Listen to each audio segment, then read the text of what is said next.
இது மகிமை நேரம்.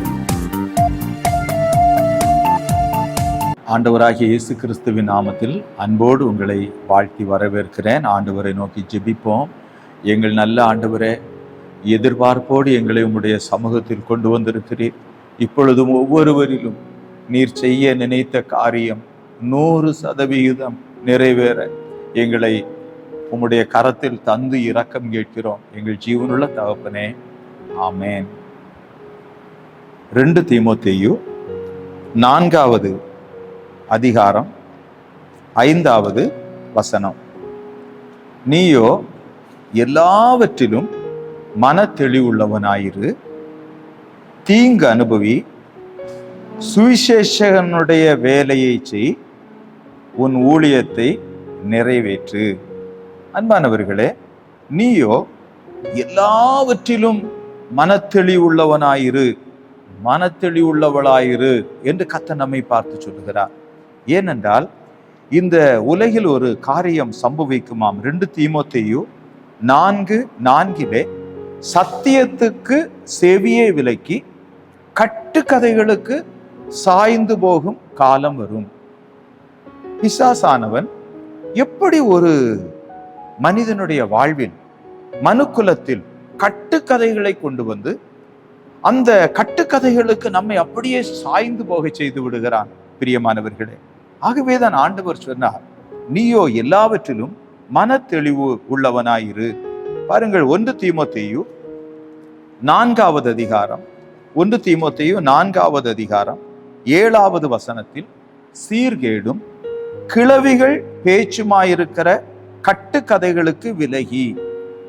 அது சீர்கேடானது, அது கிளவிகள் பேச்சுமாயிருக்கிறது என்று வேத புத்தகத்திலே படிக்கிறோம். தேவ பக்திக்கு ஏதுவாக முயற்சி பண்ணு. அன்பானவர்களை, இந்த கட்டுக்கதைகளுக்கு விலக வேண்டும் என்று ஆண்டவர் சொல்லுகிறதை பாருங்கள். 1 தீமோத்தேயு 1வது அதிகாரம் 3வது வசனத்துல பாருங்கள். இந்த கட்டுக்கதைகளுக்கு நாம் செவி கொடுக்க கூடாது, அவைகளை கவனிக்க கூடாது என்று சொல்லுகிறதை பாருங்கள். 1 தீமோத்தேயுவின் புத்தகம் 6வது அதிகாரம் 1 தீமோத்தேயுவின் புத்தகம் 6வது அதிகாரம் 3வது வசனத்திலிருந்து படிக்கிறேன் பாருங்கள். ஒருவன் நம்முடைய கர்த்தராகிய இயேசு கிறிஸ்துவின் ஆரோக்கியமான வசனங்களையும் தேவ பக்திக்கேற்ற உபதேசங்களையும் ஒப்புக்கொள்ளாமல் வேற்றுமையான உபதேசங்களை போதிக்கிறவனானால் அவன் இருமாப்புள்ளவனும் ஒன்றும் அறியாதவனும் தர்க்கங்களையும் வாக்குவாதங்களையும் பற்றி நோய் கொண்டவனுமாயிருக்கிறான். அவைகளாலே பொறாமையும் சண்டையும் தூஷணங்களும் பொல்லாத சம்சயங்களும் உண்டாகி கெட்ட சிந்தையுள்ளவர்களும் சத்தியம் இல்லாதவர்களும் தேவ பக்தியை ஆதாய தொழிலென்று எண்ணுகிறவர்களுமாயிருக்கிற மனுஷர்களால் உண்டாகும் மாறுபாடான தர்க்கங்களும் பிறக்கும். இப்படிப்பட்டவர்களை விட்டு விலகு என்று ஆண்டவர் சொல்லுகிறதை பாருங்கள். பிரியமானவர்களே, ஆண்டவர் நம்மை அழைக்கிறார். நீயோ எல்லாவற்றிலும் மன தெளிவுள்ளவனாயிரு, நீயோ எல்லாவற்றிலும் மன தெளிவுள்ளவளாயிரு.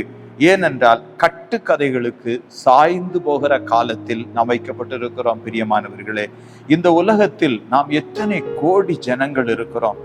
பிசாசானவன் கட்டுக்கதைகளுக்கு சாய்ந்து போக செய்து தேவன் நம்மிலே செய்ய வேண்டும் என்று நினைத்த காரியத்தை இழக்க பண்ணுகிறான் அன்பிற்குரியவர்களே. ஆனால் பரலோகத்தின் தேவன் தம்முடைய ஒரே பேரான குமாரனை நம்முடைய பாவங்களை சுமந்து தீர்ப்பதற்கு ஒப்பு கொடுத்தார். நமக்காக ஆண்டவர் உயர்த்தப்பட்டார், நமக்காக தம்முடைய இரத்தத்தை சிந்தினார். ஏன் தெரியுமா? நமக்கு தெளிவை தர வேண்டும் என்று கர்த்தர் விரும்பினார். 2 பேதுருவின் புத்தகம் 1வது அதிகாரம் 16வது வசனத்தை பாருங்கள். நாங்கள் தந்திரமான கட்டுக்கதைகளை பின்பற்றினவர்களாக அல்ல, அல்லேலூயா, அவருடைய மகத்துவத்தை கண்ணார கண்டவர்களாகவே, அல்லேலூயா, நம்முடைய கர்த்தராகிய இயேசு கிறிஸ்துவின் வல்லமையையும் வருகையையும் உங்களுக்கு அறிவித்தோம். பாருங்கள், தொடர்ந்து படிக்கிறேன்.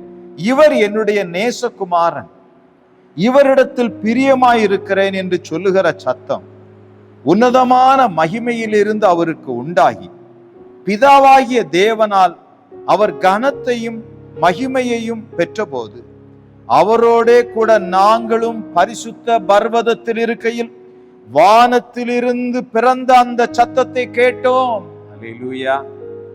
மறுபடியும் பாருங்கள், அதிக உறுதியான தீர்க்க தரிசன வசனமும் நமக்கு உண்டு.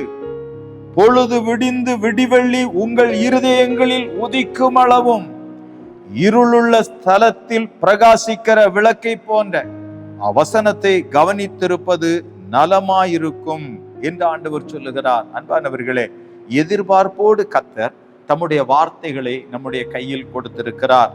நாம் கட்டுக்கதைகளை பின்பற்றி நம்மை கொண்டு தேவன் செய்ய நினைத்த மகா பெரிய திட்டத்தை இழந்துவிடக் கூடாது என்பதற்காக தம்முடைய ஜீவனையை நம் ஒவ்வொருவருக்காகவும் கொடுத்தார். பிரியமானவர்களே, 1 யோவான் 4வது அதிகாரம் 14வது வசனத்தை பாருங்கள். பிதாவானவர் குமாரனை உலக இரட்சகராக அனுப்பினார் என்று நாங்கள் கண்டு சாட்சியிடுகிறோம். உலக இரட்சகராக இந்த உலகத்தில் உள்ள ஒவ்வொரு தனி மனிதனையும் ஆண்டவர் தேடி வந்திருக்கிறார். அவர் உலக இரட்சகராக இருக்கிறார். பிரியமானவர்களே, இந்த உலகம் கட்டுக்கதைக்கு சாய்ந்து போய்விடக்கூடாது என்று எதிர்பார்ப்போடு ஆண்டவர் நமக்கு மிக சமீபித்து வந்திருக்கிறார். பிரியமானவர்களே, யோவான் எழுதின சுவிசேஷம் 1வது அதிகாரம் 14வது வசனத்தை பாருங்கள். 1 யோவான் 1வது அதிகாரம் 14வது வசனம். அந்த வார்த்தை மாம்சமாகி, எந்த வார்த்தை? 1வது வசனத்திலே ஆதியிலே வார்த்தை இருந்தது. அந்த வார்த்தை மாம்சமாகி கிருபையினாலும் சத்தியத்தினாலும் நிறைந்தவராய் நமக்கு உள்ளே வாசம் பண்ணினார். அவருடைய மகிமையை கண்டோம். ஆமென். அது பிதாவுக்கு ஒரே பேரானவருடைய மகிமைக்கு ஏற்ற மகிமையாகவே இருந்தது என்று நாம் வேத புத்தகத்திலே படிக்கிறோம். ஆகவே பிரியமானவர்களை, இன்றைக்கு ஆண்டவர் நம்முடைய வாழ்வில் கட்டுக்கதைகளுக்கு சாய்ந்து போக அல்ல, நம்மில் தேவன் செய்ய நினைத்த காரியம் செய்யப்படுவதற்கு அவருடைய குமாரனை நமக்குள் அனுப்ப வேண்டும் என்று தீர்மானித்தார். யோவான் எழுதின சுவிசேஷம் 4வது அதிகாரம் 25வது வசனத்திலே அந்த ஸ்திரீ அவரை நோக்கி, கிறிஸ்து எனப்படுகிற மேசியா வருகிறார் என்று அறிவேன். அவர் வரும்போது எல்லாவற்றையும் நமக்கு அறிவிப்பார். கிறிஸ்து எனப்படுகிற மேசியா எல்லாவற்றையும் அறிவிப்பார். ஏன்? உன்னிலே அவர் மகிமைப்பட வேண்டியது இருக்கிறது. பாருங்கள், 26வது வசனத்திலே ஆண்டவர் இயேசு கிறிஸ்து சொல்லுகிறார், உன்னுடனே பேசுகிற நானே அவர் என்று சமாரியா ஸ்திரீக்கு தன்னை காண்பித்த அதே ஆண்டவர் இப்பொழுது நமக்கு மிக அருகிலே வந்து நிற்கிறார். அன்பானவர்களே, தம்மை நமக்கு வெளிப்படுத்தி நம்மிலே மகிமைப்பட விரும்புகிறார். யோவான் எழுதின சுவிசேஷம் 9வது அதிகாரத்தில் ஆண்டவர் பிறவி குருடனாயிருந்த ஒரு மனிதனுக்கு புதிதாக கண்களை கொடுக்கிறார். அல்லேலூயா. அந்த மனிதனோடு கர்த்தர் பேசுகிறதை பாருங்கள்.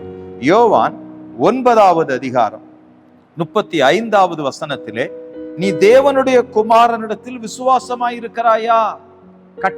கதைகளுக்கு சாய்ந்து போனது போதும். பாருங்கள், அவர் சொல்லுகிறார் 36வது வசனத்திலே அவர் யார் என்று கேட்கிறார். ஆண்டவர் 37வது வசனத்திலே சொல்லுகிறார், உன்னுடனே பேசுகிறவர் அவர்தான். இப்பொழுது நமக்கு மிக சமீபித்து வந்திருக்கிறார். நம்முடைய கண்களை திறந்து நாம் அவருடைய வல்லமையை பெற்றுக்கொள்வதற்கு நமக்கு உதவி செய்ய வந்திருக்கிறார். ஜெபிப்போமா? எங்கள் நல்ல ஆண்டவரே, எதிர்பார்ப்போடு இந்த நாளையும் நீர் எங்களுக்கு தந்தீர். நீர் விரும்புகிறதை ஒவ்வொருவரிலும் நிறைவேற்றி எங்கள் கண்களை திறந்திருளும் என்று இயேசு கிறிஸ்துவின் நாமத்தில் ஜெபிக்கிறோம் ஜீவனுள்ள தகப்பனே. ஆமென்.